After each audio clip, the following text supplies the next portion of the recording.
Bon matin, aujourd'hui, on va voir les outils de volume sur Onshape. Donc, c'est la partie ici dans ta barre d'outils. Donc, je vais te montrer les différentes fonctions qu'on peut utiliser. La première, c'est la fonction extrusion. Dans le fond, tous ces outils-là, c'est pour passer d'une forme 2D à une forme 3D. C'est ça, la première, c'est extrusion qui est en haut à gauche. Donc, je vais cliquer dessus. Au préalable, moi, j'avais commencé par dessiner une forme, un rectangle quelconque là, sur mon écran. Je vais utiliser extrusion pour pouvoir lui donner un volume. Donc, j'ai sélectionné extrusion, je clique sur mon rectangle. Puis là, je peux, c'est ça, on voit qu'est-ce que aura l'air mon prisme après. Je peux, là, on est en solide. Dans le fond, la pièce, ça va être pleine.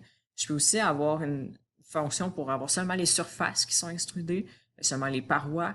Je peux, là, présentement, je suis en train de créer une nouvelle pièce. On voit, c'est sur nouveau.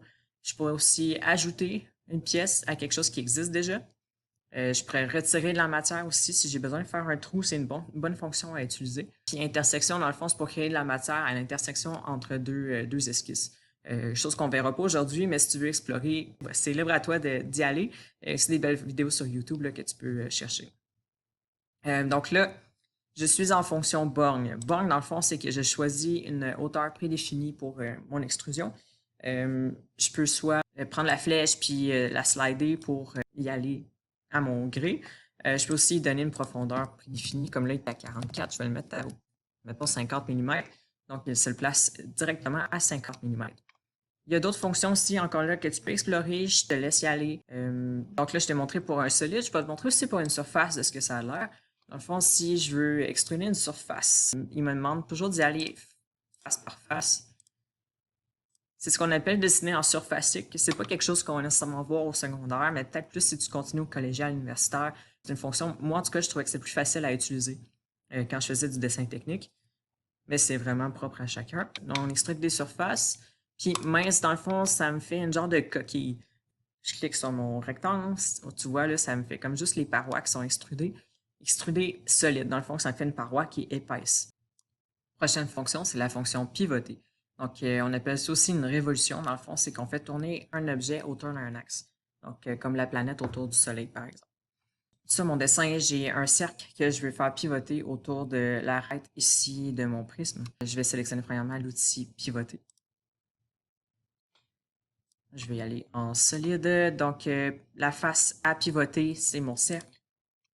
Puis l'axe de révolution, c'est très important de le sélectionner, sinon il ne saura pas autour de quoi tourner. Et mon axe, c'est l'arête ici de mon prisme. Voici l'aperçu de ma révolution.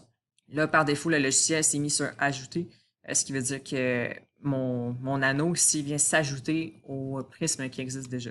Ça va donner, les deux pièces vont former une pièce. Je pourrais aussi faire une nouvelle pièce. Donc, si je clique sur nouveau, tu vois, les couleurs changent. Ça veut dire que maintenant, mes deux pièces sont séparées. Je pourrais aussi faire retirer. Donc, ça fait un genre de perçage, mais qui suit la révolution du cercle. Donc, voilà. Rentre d'un côté, sort de l'autre. L'intersection, finalement, c'est que ça garde seulement la portion qui est à l'intersection entre les deux pièces.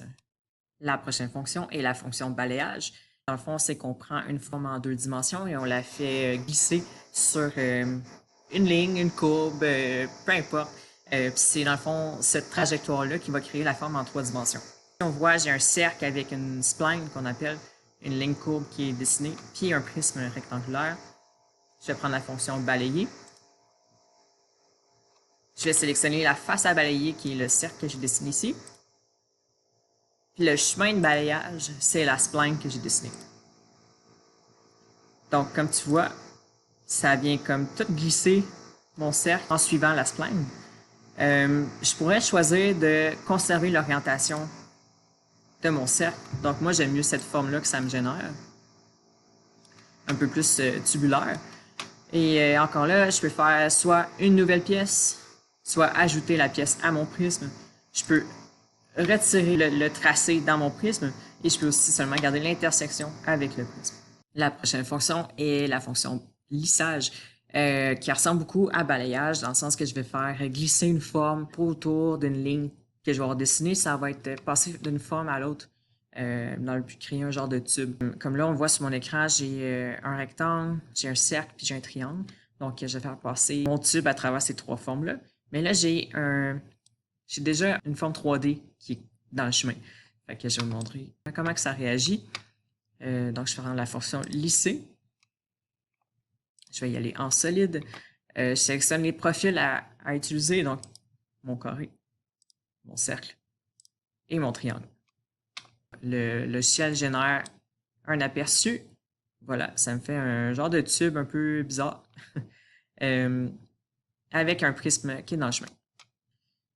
Là, par défaut, le logiciel se met sur ajouter parce qu'il vu qu'il traverse une autre entité, il pense que je vais ajouter de la matière à cette entité-là.